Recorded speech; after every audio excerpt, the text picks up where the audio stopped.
Welcome to the aerial view of the fitness industry, show number 5. This show's come about as many of you are working so hard in the business that you don't really get a chance to stand up and see what's happening in the industry.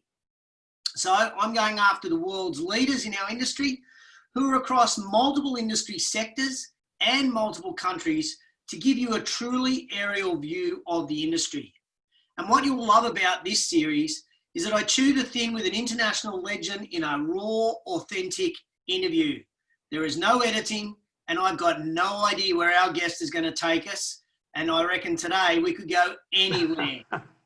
So far, we've chatted to Mr. Retention, Paul Brown, the CEO of Les Mills APAC, Ryan Hogan, the founder of KeepMe.ai, Ian Mullane, and a couple of weeks ago, the Escape Fitness founder, Matthew Janisak. These can all be seen on the Active Management YouTube channel, but today I'm super stoked to chat with Dave Wright, all the way in England. Oh, blighty. Dave, g'day. Hello, mate. How are you? I'm really great. This is where I up the Australian accent and g'day. It's horrendous. No, I'm joking. But for those that don't know, Dave is the creator and CEO of Myzone.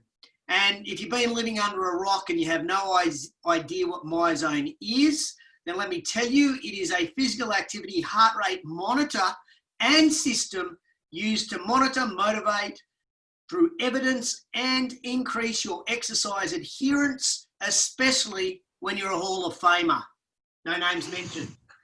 He is also the owner of CFM, which in some suburbs in Sydney and in Melbourne, CFM has a completely different meaning when we're talking about boots.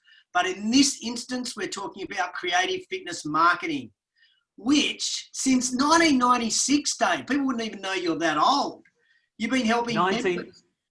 Yeah, 1990 actually. We celebrate 30 years of getting members for gyms. Yeah, 1990. Mate, that is pretty insane. Helping clubs get members through diverse marketing campaigns for 30 years. Dave's also a former board member of UK Active, speaker at conferences like URSA, Filex, Club Industry, LIW. Does LIW even still exist? No. That had a bullet put into it a while ago.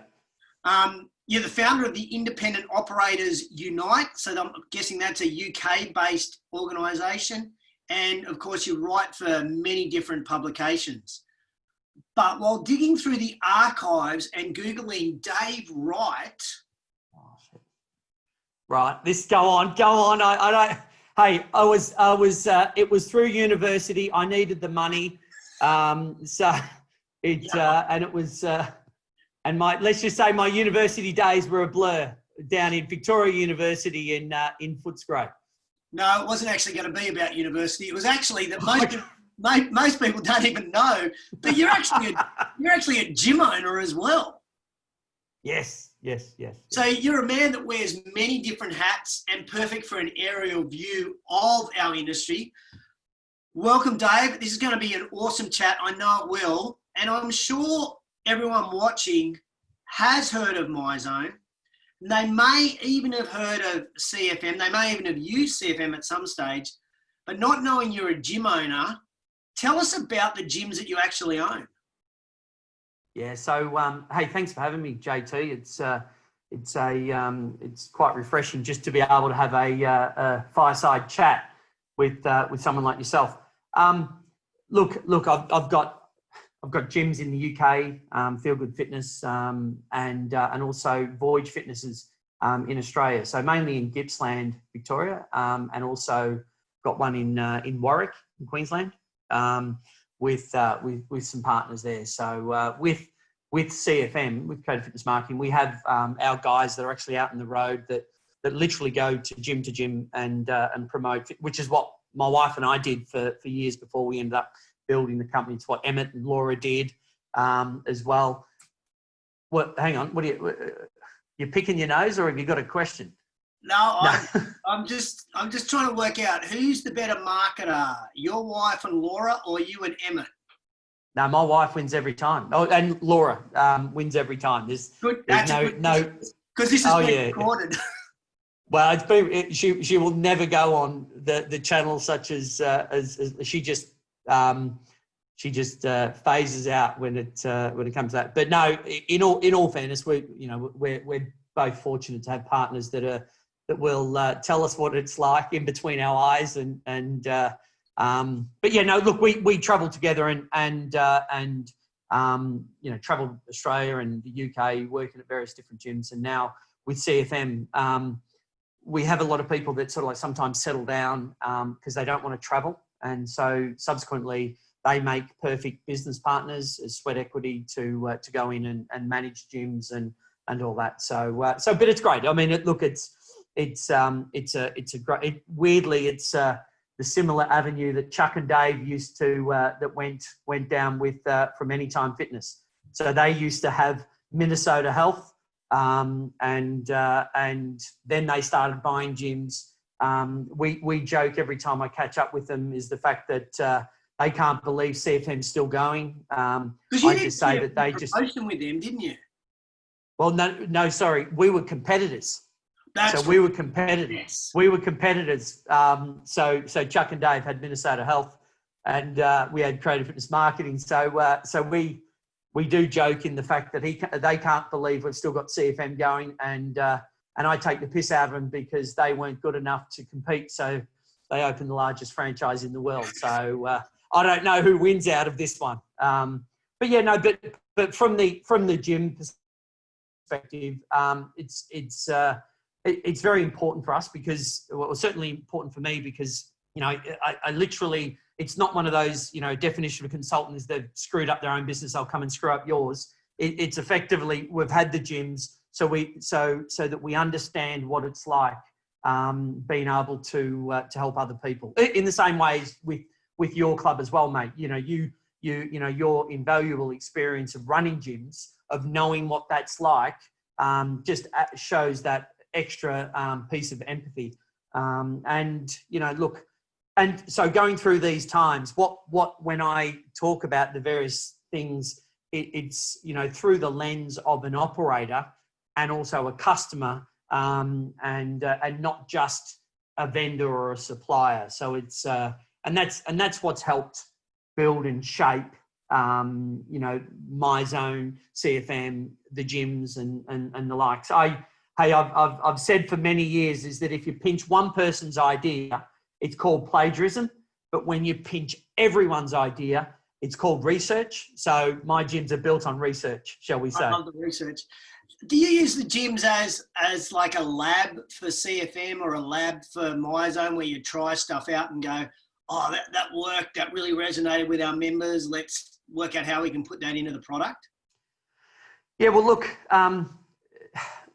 it was not the purpose of that. It was effectively just basically before I launched Myzone, I've had gyms for 15 plus years. So it's been more of investments, understanding the investments, risk is a function of knowledge. The lower your knowledge, the higher the risk. The higher the knowledge, the lower the risk. And being in the business and the likes, and understanding the markets, generating members and the likes, it just sort of like gave us an avenue to be able to understand what businesses require, what gyms require. But then I've got one of my gyms that I've had the longest in Grantham, which is Feel Good, which really became the test lab of Myzone. So it was the first gym in the world to get Myzone. When we launched in 2011, and we were going down this route, and then I had members who hated me because we went through 3 or 4 different versions of belts before we even went live. So it's and then different managers and then sort of like as the product developed, and also understanding at one stage, my gym was the worst gym in the world with Myzone because it was one of the first gyms in the world with Myzone. And so a lot of disillusionment, but the whole turning that around to now every single every single class is, Myzone related. It's effectively, we've been using that as a sort of like a strategy on, well, hang on, if we can get this going, we can get any gym going, and it doesn't have to be the biggest chain in the world or the likes. If we can just get it going for an independent club operator and the likes, then that's something that we can replicate. And look, and the other thing too, I've had the fortune of being able to, we run Myzone University there. I've had operators fly from around the world to come and me effectively say, here, this is what we've done. This is why we've done it. So there is that air of authenticity. And I mean, look, don't get me wrong. We're on lockdown as well.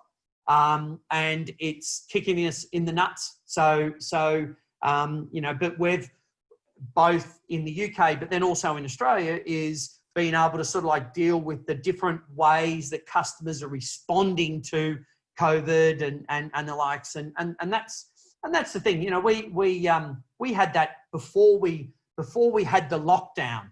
We were starting to see, we would get 40 people to a class at 6:05 in the morning for our NZ Burn sort of like boutique offering. And then that started to dwindle around. We had to move from high fives and after every session to squirts, and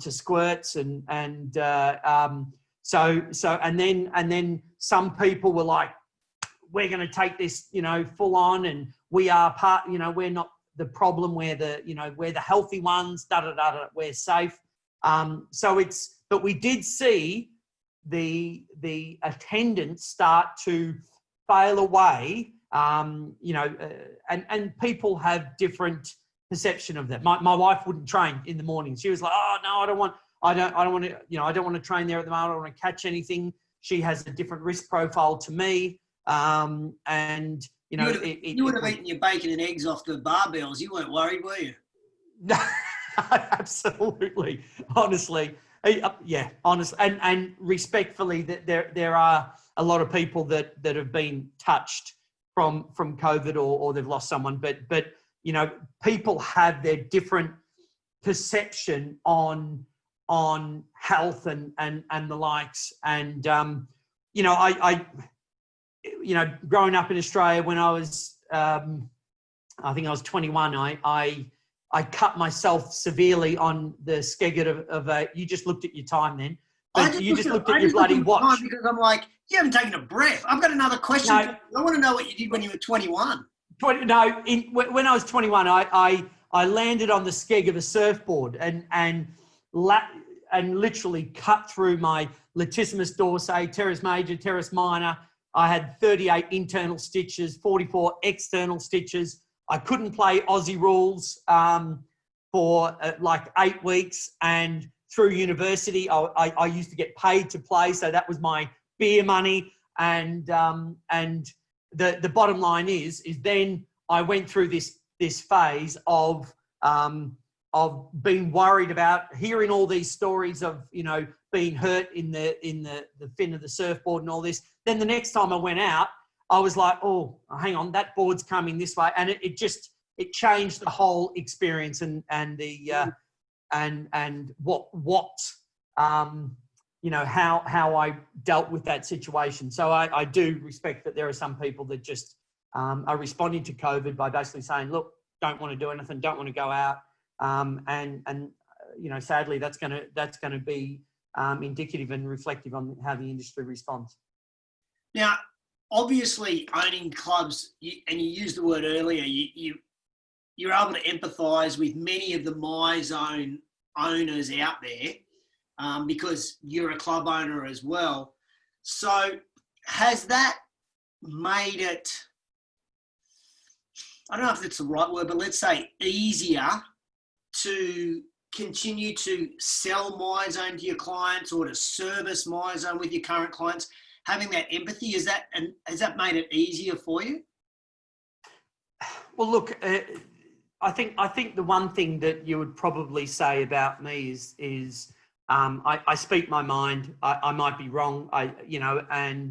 But I literally, I don't hold back on what I'm thinking and what I'm experiencing and the likes. And I think so when I was a board director of UK Active, I represented independent operators as a operator on the board.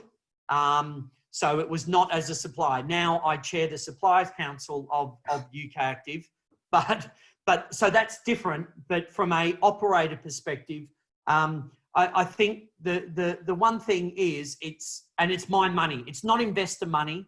It's not. I'm not a manager of someone else's. The decisions that I make fall on my shoulders. So I'm the one that has to pay the rent. I'm the one that has to pay the payroll and the salaries and the amenities. And if I screw it up, then I'm the one that actually has to foot that bill. So I think, it's probably a little bit different than even the managers of leisure centres or anything like that, because they're playing with someone else's money. Someone that's even working for big organisations, it's someone else's money. I've got nearly 9 clubs and it's effectively my money that I've invested into those gyms. So if it screws up, it sits on my, I have the corporate responsibility for that. So, I have no qualms in regards, and I suppose to your point, is that it's probably very hard for some of our staff because they see things through the lens of suppliers, and where the first thing I do is I sit there and I go, okay, as a club owner, do I think that's fair? As a club owner, do I think that this is the right thing? Or if a club says, look, I want 2 zones rather than 3 zones, then as a club owner, I can genuinely sit there and go, no, I get what you're saying. I get what you're saying.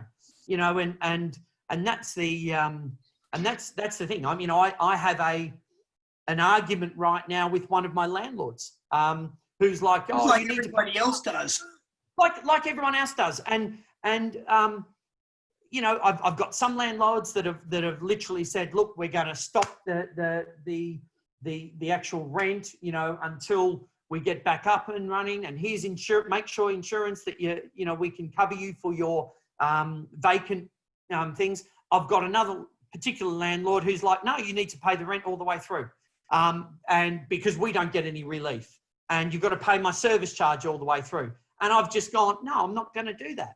I'm not going to do that. So it's, and these are true problems. This is not me managing something else. This is me effectively saying no, I'm also the landlord at one of my gyms, and, we've just turned around and said, well, look, we've gone to the bank and said, look, we've got a payment holiday for 3 months. Let's pass that over to our club as a business, because why would we get them paying 50%? Because we need to help them out, because I'm not paying it. And in the same way, in my members, so, look, COVID, we've done things wrong. We've gone down one path, and then we've gone, oh, hang on, that didn't work, quick, change it. So at one stage, we went out there going, okay, to all the members, if you'd like to pay. If you, and then that was the plan. And then we had some people say, oh, look, we can't, but then we had the collection agency who basically across the board took and said, we're not going to charge anyone. And so we're going to take the decision off you, which was, unless you can prove that you're offering something for your customers. Now, I've been on podcast or webinars and all this in regards to the digital offering. And I've said this from day one. Is, I don't want to make money from a virtual digital offering right now, because I don't think that's right. I think what's right is I want to keep my members engaged with me so that when we do bounce back, they take that on board. I won't say who, but there are some organisations that have snuck out there saying, oh, we'll give you so many weeks free. And then all of a sudden they're now signed up to a 12-month contract to a digital platform that they didn't. And in my mind, that's not right. I think that's tight, but also my view for our members has been, look, I just want to offer you and to show that we're doing something for you, to show that we are still here. And if you do see, tickle yourself pink with Voyage Fitness, Instagram or Facebook, and I mean that, so that's my little brother Jake who runs that, and so of a Friday, they've been going out there, dressed in bikinis, dressed in Borat outfits, dressed in workmen. It's actually quite funny. But the important thing is they've actually stayed front and centre, and they've enabled them to have their personality come out in their community. And that there is what I think. So JT, to your point, it's things like those that you wouldn't know unless you were an owner of a club, to say, we tried this, didn't work, we've done this, and this is our avenue, rather than standing from an ivory tower saying, as a supplier, this is what you need, and you need to start charging for this digital bullshit. You've got to think in the through the lens of an operator. Yeah, I liked when you said that first up, and I think that resonated really well through that whole answer is, as a supplier, think like an owner, and what would an owner like? You don't have to go into too much detail in this next question, Dave. It was interesting talking to Matthew last week, because we focus so much in our industry on clubs that we actually forget about the suppliers and how important the suppliers are to our industry. And when clubs are closed, there's an impact on suppliers. They don't get ordered. It just goes on and on and on. The gym lockdown and Myzone, how have you guys gone, and how are you and the business doing? So we'll have the best year that we've ever had this year, 2020. Wow. So it's in 9 years of operation.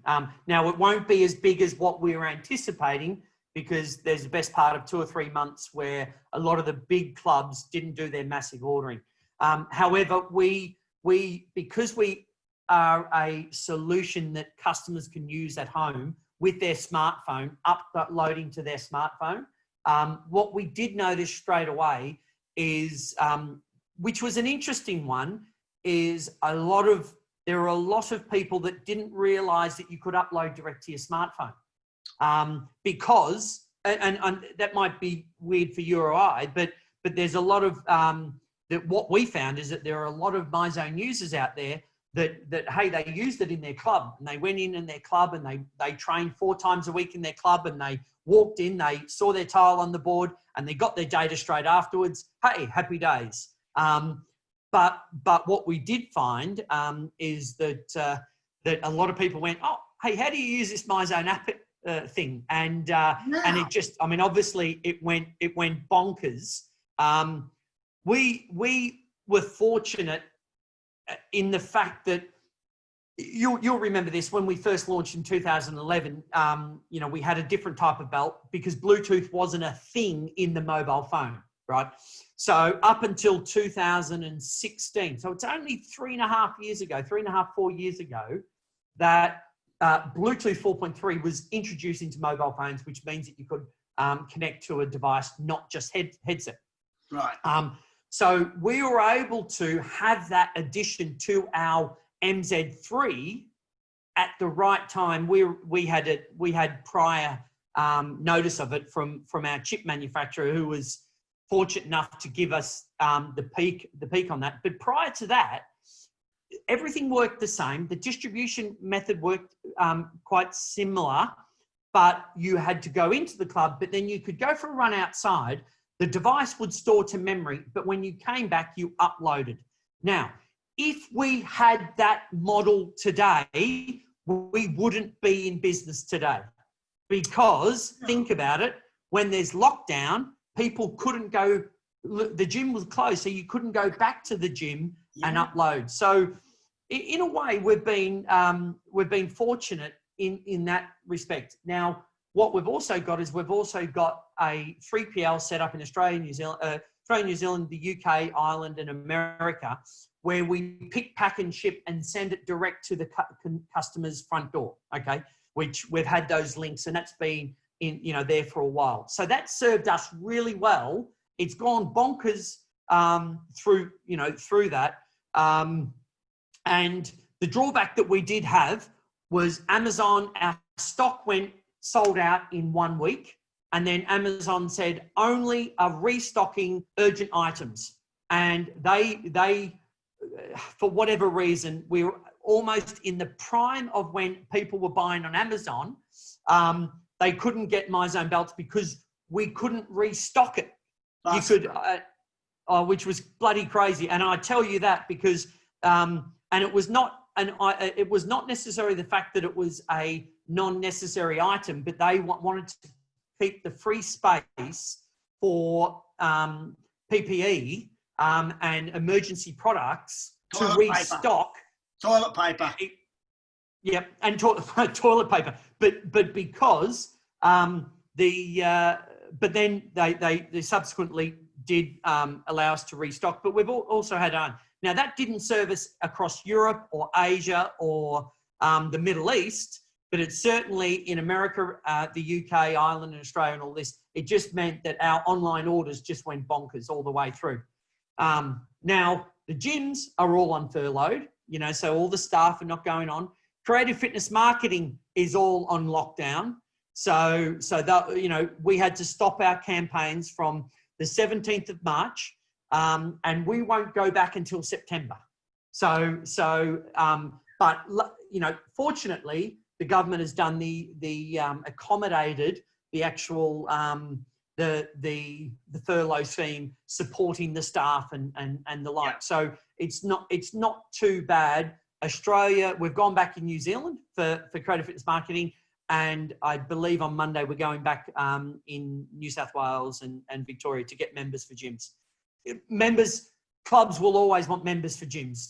So we saw it through the 2008 crash, the 1993 crash, where we expanded to Australia and the UK.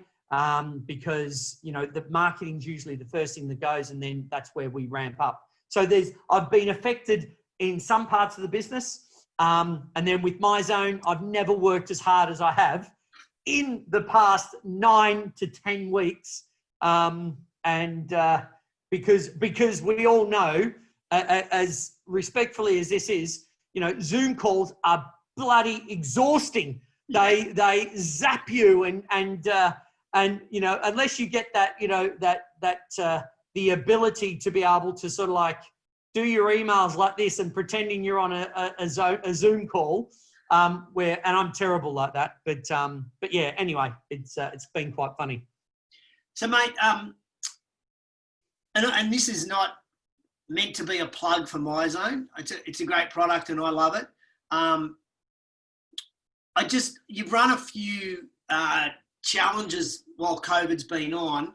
Just from an industry perspective, pick the eyes out of those challenges, and can you give me one or two things that have come out of the challenges where you just sat back and went, oh fuck? You dropped the F-bomb before me, so that means you've given me the all clear, JT. Thank you for that. Thank you for that permission. Yeah.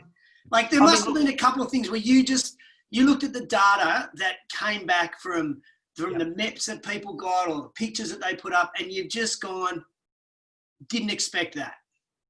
Yeah, a couple of things on that. One is convincing clubs during lockdown that this is for your members and them not wanting their members to participate in a challenge. That was the first, and I won't mention particular names, but it was that was an eye-opener where we're saying to clubs, guess what? We're sticking 10 grand out there, our money that we're going to put out there. Anyone that achieves 1,300 MEPs from your club, you know, they can win $500. They can win $2,000. They can win $5,000, whatever. But you just have to say it's okay if you would like them to participate. And we had clubs coming back and saying, no, we do not, or whatever, whilst the gyms are closed.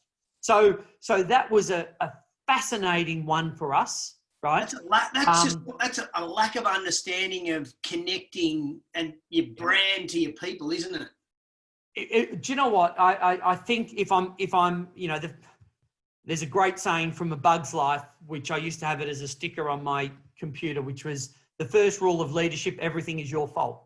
So I take responsibility in the fact that what that meant is that we didn't have a deep enough rapport or relationship with our customers to be able to say, we're doing you a favor here.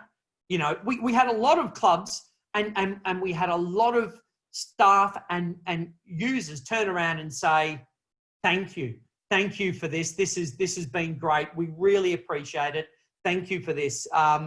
You know, so that's, you know, that's been good. You know, we had a couple of months of the challenge, then we had a month off in June, and then July we're putting $25,000 as a challenge. But it's what it's going to be is $500 goes to the person that wins, and I can be bought. Just send me an email, dave@myzone.org.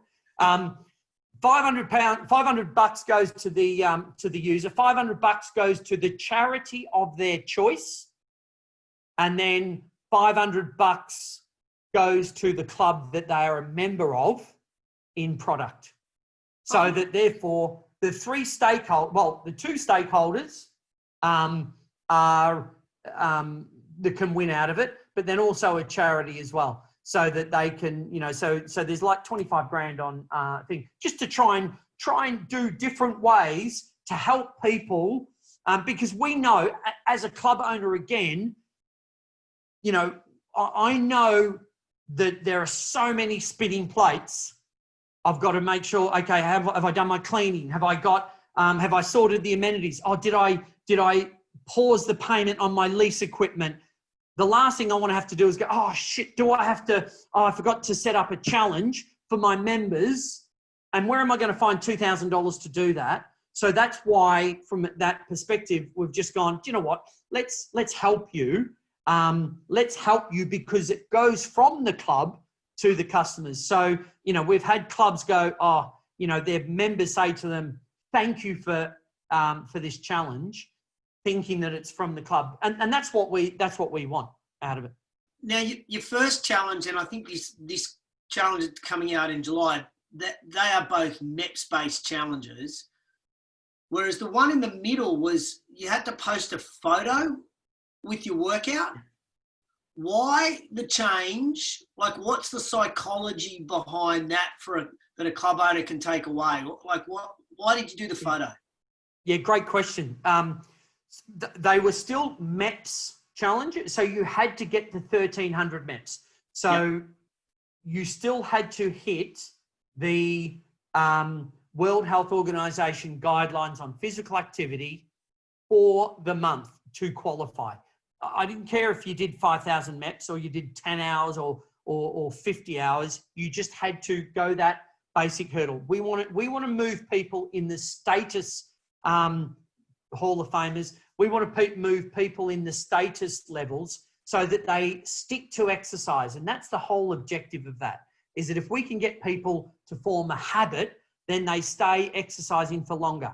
Now, what we have found is that people that post photos of their workouts, they get more deeper engagement.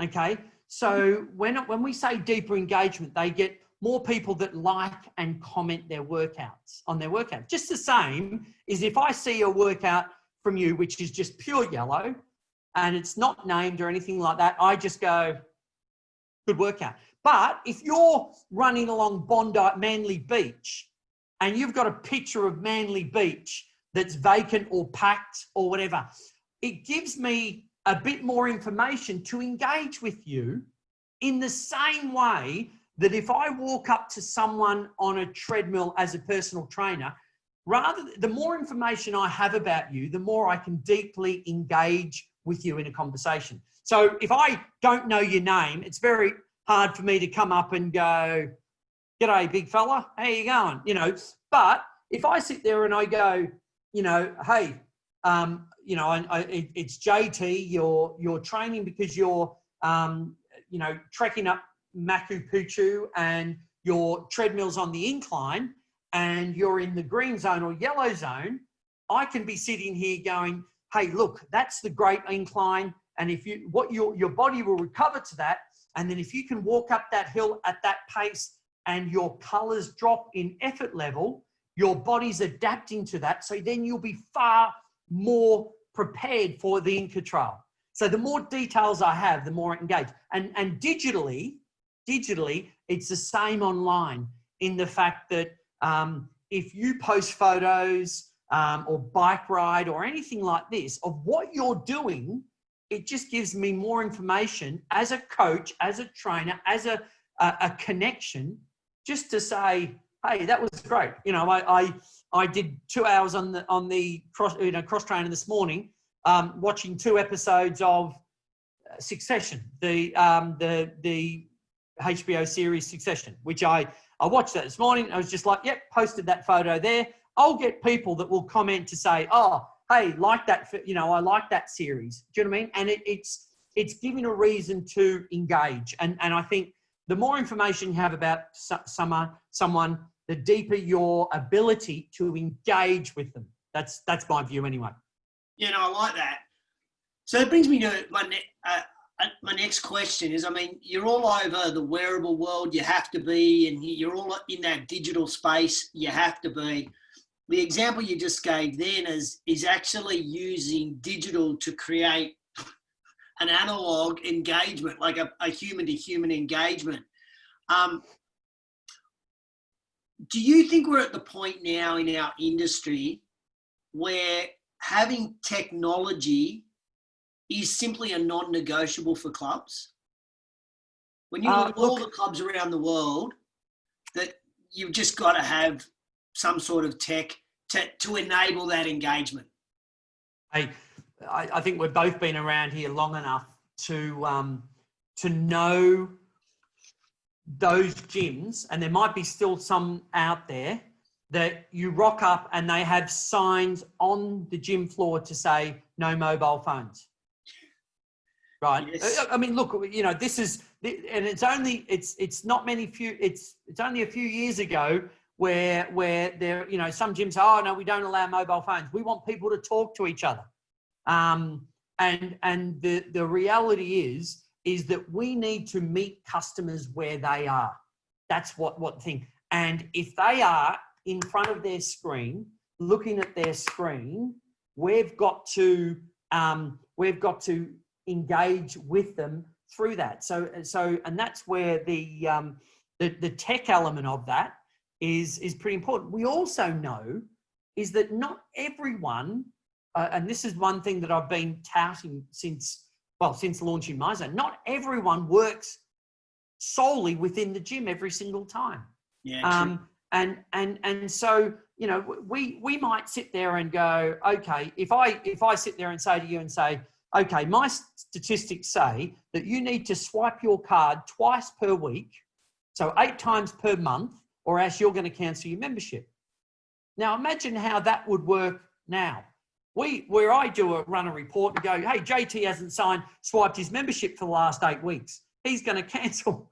But, you know, I've got data about JT to know that he's been exercising and the likes. And I think that picture is important, but also, you know, we are in the era where customers research themselves. They get the data themselves. They sit there and go, look, I don't necessarily need someone to say, hey, Dave, you're working hard, when I know I can get it from my watch, I'm, my Myzone, whatever, and I can see it there and there. I don't need someone to say, hey, I'm working hard, and I infamously did a Barry's boot camp class in London, and there was when they running, and I had my Myzone bloody tile on the dashboard of the treadmill, and I was at 97% blowing out my ass, and the instructor came in and said, come on, mate, I think you can go faster than that. And I knew if I could swing whilst on the actual treadmill, I would have, because I'm trying to say, hey, have a look at that. If you had any brains in you, you could see I'm just about to have a myocardial infarction. And I think the F-bomb then. No, myocardial infarction. It's a heart attack. It's the scientific term. It's infarction. You just throw the Australian twing on myocardial infarction, or infarction, whichever way you want to dice it. So anyway, but I think that hey, in the same way, customers will have their mobile phones there. Customers will be listening to their own music. They will have that, and the same too with the technology within health clubs. And I don't think it's something that you can ignore. You can stick your head in the sand, but you'll lose out. Do you think we, as many club owners out there, and perhaps this is where they have to compete with the big clubs and the big chains, is that the average club owner actually doesn't understand, A, how much data they have on their members, and then B, how to use that data? I get the piss taken out of me for saying data over here. Data. Is the data, not the data, or data. It is absolutely lost the question. What was the question? So do you think that the average club owner doesn't understand what they can do with, or how much they have, and then what they can do with it? Look, I've been asked this question a lot over the years, where people talk, and we probably collect some of the most biometric data that the industry ever has, right? However, as an industry, if we can't even say hello and goodbye to someone and use their name, all the data in the world can absolutely be wasted, so to speak. So as an example, if operators aren't using some form of CRM with the person's name and the ability of having notes about them, but then they might have that data to sit there and say, I know the reason why you're training, because they collect it when they do the info gathering and the summary and all this. They collect the data. But how many times does someone go into our gyms and they say, I want to get in shape for my wedding in 3 months' time, right? And that's why I want to do it, and I want to get rid of the bat wings, and I want to do this.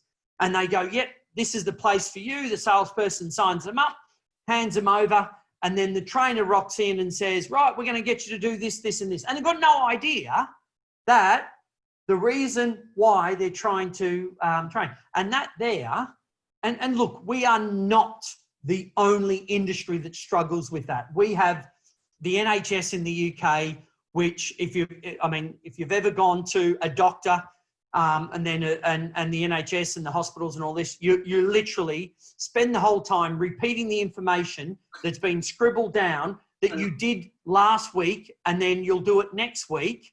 And you sit there and go, can't you get a line to say, I answered these questions 3 weeks ago, then 2 weeks ago, then 1 week ago, and you're asking me to do this again. So we're not alone in that regards, but as an industry, we need to step up and utilize that information and that data all the way through and action on it, to sit there and go, I know because Frank told me that you want to trek the Inca Trail and that I'm going to do your program for you. I can sit there and go, hey, JT, Frank said that you're trekking to Machu Picchu. Hey, that sounds exciting. What deeper engagement and conversation that I can have with you? And as an industry, we don't do that anywhere near enough. We don't even sit there and go, in most gyms, don't even do the whole thing of swipe your card and the name comes up on the screen that says JT. It might even come back and then they just, if they say hello, they'll like this, but they won't even sit there and go, hey, JT, welcome. It's insane. But I'm going off on a tangent, which I often do. Hey, I just had a thought. It's a question without notice, because I really like the idea of... Mate, every question you've had with it is without notice so far. No, I hear in my notes and I haven't asked any. I promise after this one, I'm going to get to the last question. Are there any CRMs that talk to Myzone? So my data from Myzone actually goes in that CRM. So if I'm, doing a birthday call, or I'm doing you haven't been into the club, but I can see your Myzone, so you've been still walking outside. Does any of that talk? Yeah, there is, and there are out there, and there's not enough, to be fair. We've had open APIs for the last 5 to 6 years.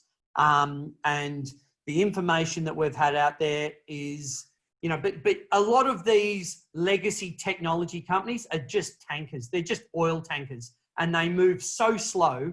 And I can say that because as a tech company, it's always been about, it's not the big that eat the small, but it's the fast that eat the slow. And a lot of these old legacy systems are just so dated, where they've got that information there, but they've just not engaged it because their tables that have set up have been done so old that it's a matter of where that slots into it. And so that's, we were originally not going to do a booking app. So we provide a free booking app with Myzone. So anyone can sit there, and if they want to book a slot, if they want to book a bike, if they want to book an hour in the gym because of COVID, in this, and waiting lists and push notifications. I waited 4 years to do that, because thinking that the CRMs would finally pull their finger out and go and do that. And then we just went, do you know what? Even selfishly, even for my own gyms, I've just gone, I'm not going to wait on anyone else. So we turned it around in about 4.5, 5 weeks, and provide that for free for our customers, so that they can actually do a booking app and book a bike and book a spot or book anything. So, that's you wearing your owner's hat, giving feedback to Myzone, going, what would the owner want? Yeah. As opposed to, yeah. Okay. And to be fair, that's how Myzone has been built, is effectively. So I'll get out there to all the trades. Obviously I haven't now, but I have nothing. I have no more joy than I do sitting down with CEOs from around the world and sitting there and asking them questions and challenging them and say, well, look, okay, you want that, but why do you want that? Have you thought about this? And what about that? And it's been great. So, that's helped shape where Myzone is, by being able to have these conversations, because tech companies build it for tech people. They don't build it for the operator in mind. And that is evident in all. So as an example, the company that did our direct debits took it upon themselves that they were not going to even give the operators a choice whether they will collect the direct debits. Instead, they just went, do you know what? We're not going to collect it. They didn't sit there and consult, right? And consult the actual operators to say, what we're going to do, we're going to collect the money if you would like, but we're going to hold on to it for 20 days just in case there is a chargeback. And then we're going to give you 50% back at day 20, and the remaining 25% on day 30, just to see where that sends. They just went, no, we're not going to collect it. And operators that went out there and said to their customers, hey, guess what, guys? We want to be here. We've done a lot for you over the times. We want to be here. And we want to be here when you get back. So, hey, if it's 25 quid a month, if you could help us and stuff like this, we can pause and help with you and all this. The bollock that was taken out of their hand. And as you can probably appreciate, it's hit a nerve with me because we've got over 1,000 customers with CFM alone who are in the same boat, who are sitting there going, how can this company make this decision on our behalf? And it's just bollocks, absolute bullshit. And that's why I'm saying that a lot of those tech companies do not look through the lens of an operator. And what they'll do is they'll sign someone up, and then they'll promise the world before they get it. And a lot of suppliers do this. They'll sign someone up before they get it, and then they just go, oh yeah, we'll get to that at another time. But they've got the deal, they've got the money, and do you know what? They don't really care. They don't care. They're just like, oh, look, we're off down this route. And that's what pisses me the most, to be fair, in this industry, is that it's too slow. It is the tech is too slow, and or they turn around and go, yes, if you would like us to do that, we're going to charge you for it. Yeah, we're going to do the daddy dance. We're going to charge you for it, knowing full well, as an operator, I'm sitting there going, hang on a minute, I'm giving you things to say will improve your business for other operators, right? I should be charging you for my advice to improve your system. No, you want to charge me, and then you're going to go and offer that to other operators. Again, hit a nerve. Sometimes I feel that the tail wags the dog in our industry, where the tail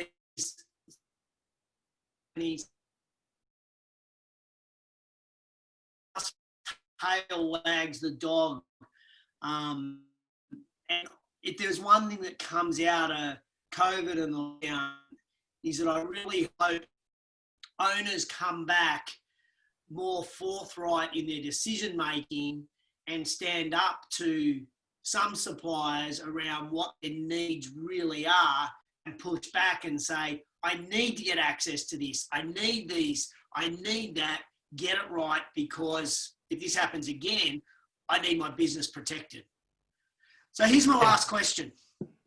Gazing into your crystal balls, would you be bold enough, sir?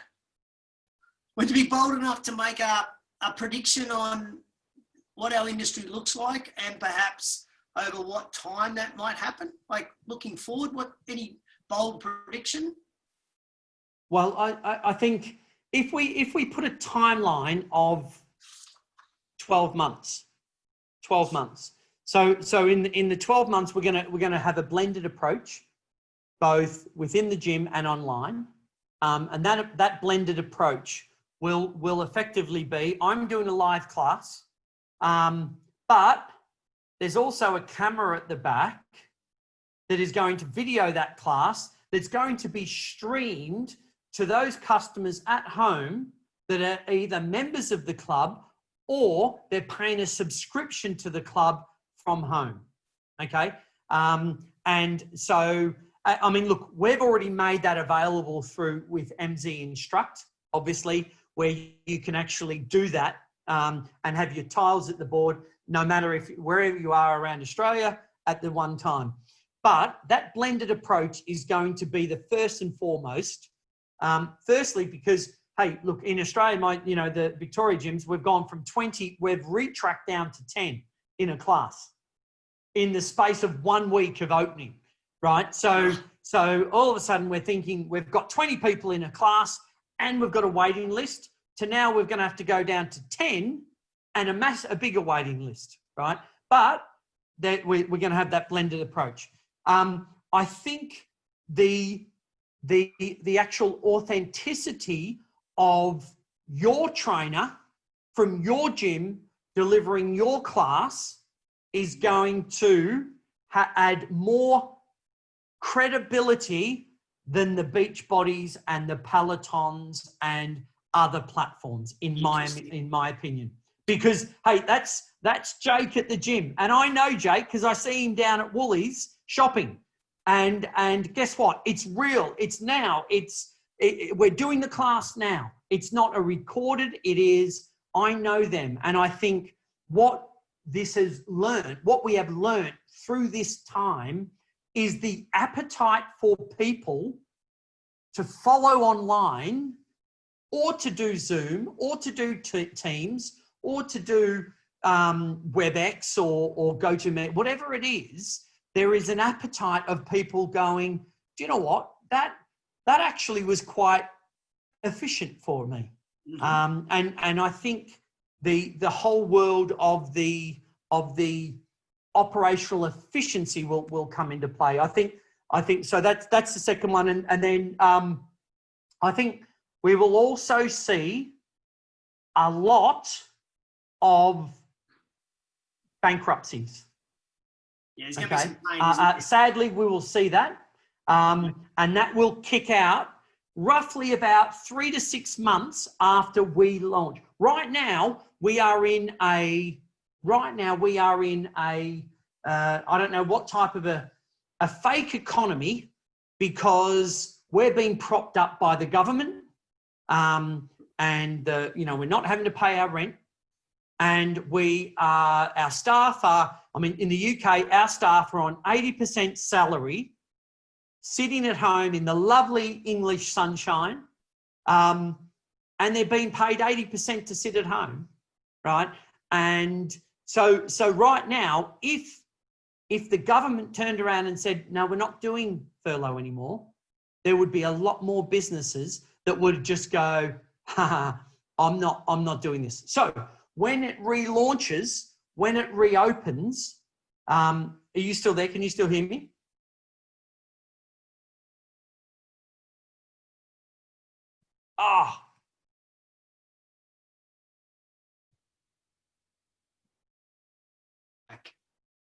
Yep, got you. Are you still there? Yep. Sorry, mate. Sorry. So I'm not too sure where it went. But when we go back, okay, that's when we're going to see those businesses that don't have that support anymore turn around and go, I'm not too sure. And look, building a business, building a gym, building a club, any owners out there that have done that, any business, it's like pushing a steam train. You've got to get behind it. You've got to absolutely put everything behind it, and you've got to get the inertia going. And then it gets to a point where you can just skip along and tap it along. That's a successful business. So hey, it's cruising along, even without much of my inertia. Now, how many people after COVID, they have to get behind that train again and sit there and go, right, we're going to have to push this. And not everyone has got that appetite. And nor do they have that appetite. Nor do they have that appetite to push for probably 6 to 12 months. That's exactly right. And to know that hey, look, I think, an interesting thing that got me in this whole industry is, we all know Midtown Athletic Club, an $85 million facility, one of the world leaders in the in beautiful clubs and all this, a $16 million car park, and Myzone's they're a client of ours and stuff like this. 2 days after the COVID hit, they sacked 2,500 people. 2 days after, 2,500 people just went, right, that's it, you haven't got a job. So I think when that goes back, and whether that's right, whether that's wrong, however that looks, right, when that business relaunches again, I could imagine there is going, and I said this to John Brady at the time, is that I think there's going to be a lot of those staff that are going to be glazed over. JT, can you cover my, hey, I've got someone running late for the 5:30 class. I know you finish shift at 5. Can you just wait around for half an hour? Nah, mate, you didn't stand by me. I'm not standing by you. See you later. Yeah. And I think that's the tough thing as an industry that we are going to have to look out for.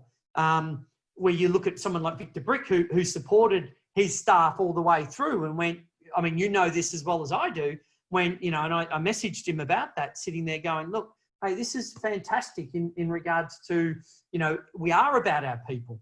We are about our people. But equally, I think, you know, in the same way that when, you know, that before you take off with every single aeroplane, the first message that says, if the oxygen masks drop from the ceiling, put your own mask on first before you help someone else, which doesn't sound, it sounds weird, but it is right, because if I run out of oxygen trying to help everyone else, I don't have a business anymore. Now, and I think what we'll find, JT, is off the back of this, and that was, you know, is that there's going to be a lot of retail that are going to sit there and going to go, do you know what?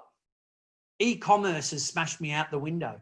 There's going to be a lot of clubs. They're going to turn around and say, you know, not digital or anything like this, is that, am I prepared to take that hit for another 6 to 12 months? I mean, let's look at it in the fact that not many clubs operate at 10% EBITDA. No. So if you're not operating at 10% EBITDA and you take 20% revenue off, that drops to the bottom line. And that comes off the bottom line.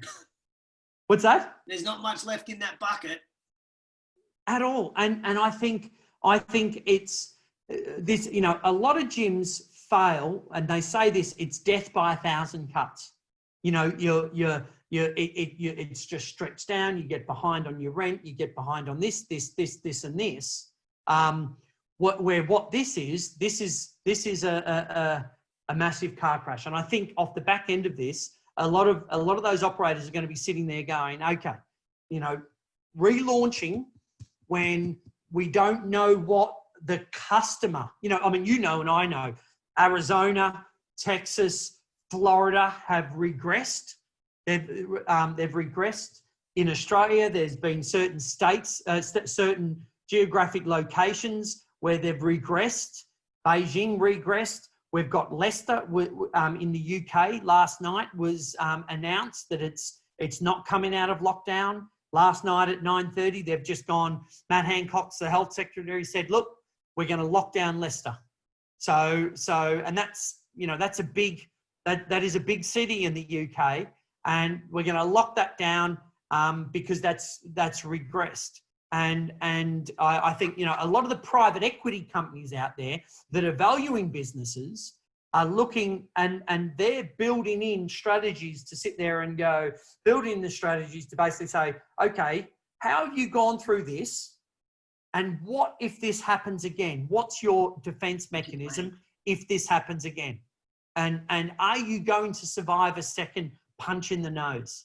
And what have you got in place to survive that second punch in the nose? And that's the tough thing that a lot of these things. So one, to your 3 points, one, a blended approach, definitely. Secondly, is that it's going to be more authentic experiences. And third, that there is going to be closures. There is going to be a lot of closures and all this is in a time frame of the next 3 to 6 to 9 months in that period. Mate, as always, fascinating chatting with you. I do love how deep you think on issues. You know, it's great to have people in our industry who kind of get a few layers down. And, you know, the thing that I love about Myzone is that it's just not an app. It does this, this, this, and this, and there's science behind it.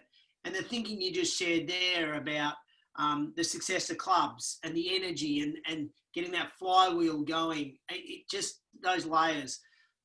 So I hope everybody's really enjoyed our conversation today. Just on that, JT, sorry, mate, just, you know, the one thing that I think all operators need to really take heed of, and that is, and I've often said this in seminar presentations and the likes, is if you want to build your business by 10%, improve your business by 10%, you follow the best in the industry. Go to the industry and find who is the best, and you can improve your business by 10%. If you want to increase your business by 110%, you follow the best in someone else's industry. We are fortunate right now. If operators were so bold to say, take the blinkers off and look around, what's happening to other industries? What are they doing? You know, if you can really look outside and study people, study what their behaviors are. What are they doing? Why, you know, what's going on in the world out there? And why? And I think if you start doing that, then you can sort of like see, because it's like, hey, in the surfing analogy, you know, is that, you know, when you start analyzing the waves and you know when a good swell is here, and you can see that there is a massive wave coming. So I'm not going to catch this smaller wave, which is where all the other gyms operate. I see the big swell coming and I know the pattern and it's coming over there. That's the one I'm going to watch. And that's the one I'm going to surf when it comes here. And that's what I would say to operators is just take your bloody blinkers off. Look outside, see what's going on. What are people doing? What are other industries are doing? Our industry is still only about 45, 50 years old. It's still naive in the whole thing of retail and all of this. Let's look at what those other industries are doing. And that's the important thing to bear in mind. Yeah, I love that metaphor. That's a great insight. Now, if anybody wants to get in touch with you, you have a plethora of people that work for you and surround you. You're the rock with all these people around you. You were going to say rocket. You were going to say rock of shit. I was reading your lips. No, I was going to say Kim Kardashian, but your bum's not that big. If people want to get in touch with you, how do they do that? Hey, look, I'm very, very accessible. Just dave@myzone.org, dave@myzone.org, or just jump on LinkedIn. I'm not on Facebook or any of the other personal those platforms, but you can certainly, as you well know, you can certainly grab me on LinkedIn or directly dave@myzone.org if you've got any questions or feedback or anything like that. Mate, thank you so much. This has been enlightening, and I think people watching this are going to love it. And really, hopefully, take their blinkers off and take their business to a new level. So thank you, sir. Good on you, JT. Thanks very much. Thanks for having me, and thanks for everyone for watching. I hope you enjoyed it.